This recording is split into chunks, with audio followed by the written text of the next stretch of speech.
नमस्कार दोस्तों, मैं हूं अमित और आप देख रहे हैं नॉलेनोर। दोस्तों, मेरे एक व्यूअर ने जानना चाहा है कि रेलवे स्टेशन पर मेडिकल शॉप क्यों नहीं होता है।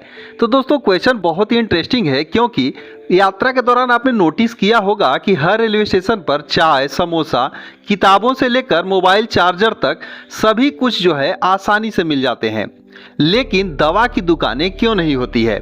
यात्रियों की इतनी भीड़ होती है, लाखों लोग जो है रोजाना सफ़र करते हैं, फिर भी एक मेडिकल शॉप तक क्यों नहीं खोली जा सकती।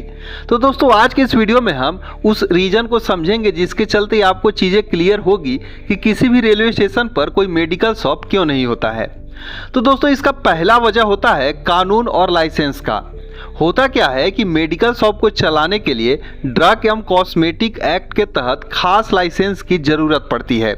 रेलवे के प्लेटफॉर्म पर दुकान खोलने का अपना एक टेंडर होता है, जहां पर आप चाय, समोसा या फिर ज़रूरत की चीज़ें जो भी होता है, मोबाइल चार्जर, इस टाइप की चीज़ें को बेच सकते हैं। लेकिन मेडिकल शॉप के लिए अभी तक कोई अलग से नीति नहीं बनाई गई है, यानी कि ऐसा कोई कानून नहीं बना है रेलवे के तरफ से जिससे यहाँ पर मेडिकल शॉप खोला जा सके। इसलिए यहाँ पर आप समोसा तो खा सकते हैं लेकिन दवाओं को नहीं खरीद सकते हैं। अब सवाल यह है कि यहाँ पर इस तरीके की नीति रेलवे के द्वारा क्यों नहीं बनाई गई है। तो दोस्तों, इसमें दूसरा कारण होता है रिस्क और जिम्मेदारी का।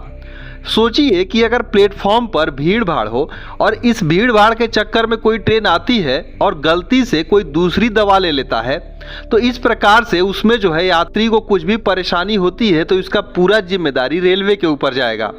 दूसरी चीज होगा क्या कि यहाँ पर जल्दबाजी में अगर ट्रेन निकल रही हो और कोई दवाई खरीदता है तो लोग जो है, जो भी शॉपकीपर होंगे, वो जो है एक्सपायरी वाली दवा उन्हें दे देते हैं।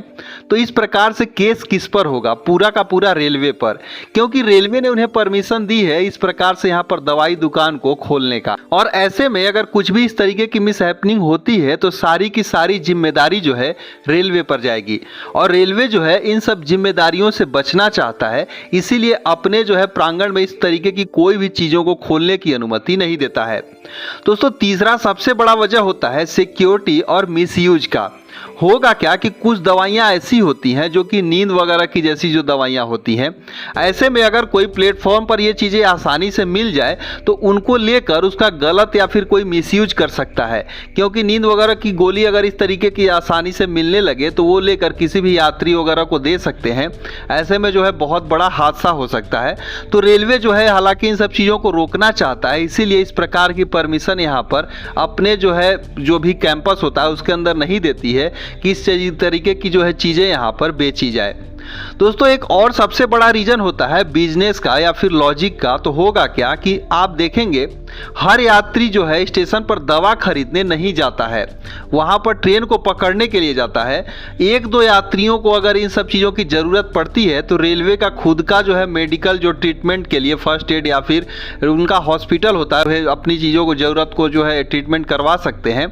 यहाँ पर एक दो यात्रियों के लिए इतने बड़े झंझट से निपट कर कोई भी मेडिकल शॉप को चलाना घाटे का सौदा बन सकता है। क्योंकि कोई जो है एक दो कस्टमर इक्का दुक्का अगर जाएंगे तो इतने बड़े मेडिकल शॉप को चलाने, उनका लाइसेंस लेने का कोई मतलब नहीं बनता है। इसीलिए यहाँ पर आप देखेंगे कि किसी भी रेलवे स्टेशन पर कोई मेडिकल शॉप आपको देखने को नहीं मिलता है। तो दोस्तों, यहाँ पर रेल मंत्रालय के तरफ से जितने भी बड़े बड़े जंक्शन है वहाँ पर अभी जो है जन औषधि केंद्र या फिर हेल्थ कियोस्क लगाने की योजना शुरू कर दी गई है। आने वाले समय में आप देखेंगे कि स्टेशन पर सिर्फ समोसा चाय ही नहीं बल्कि ज़रूरत दवाइयाँ भी खरीदेंगे, जो कि रेलवे की अपनी जो है प्रायोरिटी या फिर उसको जानकारी के अनुसार होगी। तो दोस्तों, उम्मीद करते हैं आपको चीज़ें समझ में आई होंगी। फिर भी कोई डाउट हो तो कमेंट करके जरूर लिखिएगा। सो इस वीडियो बस इतना ही, मिलते हैं एक दूसरे वीडियो में, तब तक के लिए धन्यवाद।